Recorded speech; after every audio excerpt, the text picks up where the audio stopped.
чымын билесиңер кайсы жерде кайда болбосун бир таштандыга же болбосо бир нажасатка же болбосо бир ажатканаларда ошол жерде микроб алып жаман ооруларды таркатууга себеп боло турган бир жаныбар. Ошол эле кезде ошондой эле канаттуу бала арысы ушул тоолордо болсун, кайсы жерде болбосун, гүлдөргө эң жакшы жерге конот дагы ошо гүлдөрдүн эң жакшынакай жыпар жытын, инсанга шифа бере турган балын элге тартуулайт да. Айтайын деген маселе, урматтуу мусулман битуган, сен балаар болгон. Ошо адамдарда баарыбыз бирдей эле болгон менен, чымында баларды экөө да канаттуу, бирок чымын эмне кылат экен?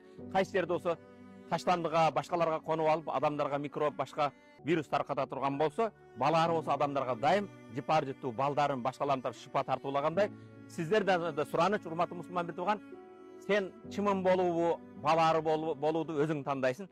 Мен үмүт кылат элем, иншалла биз адам болгондон кийин ошо асаларыдай болуп, баткенче эле сүйлөп коеюн, асаларыдай болуп, эң жакшы гүлдөрдөн, эң жыпар жыттардан алып, адамдарга жакшылык тартуулоо, шифа тартуулоо, жыпар жыт тартуулоо, жашоону ширин даам, ширин эмоциялар таркатуучу инсандардан болойлу.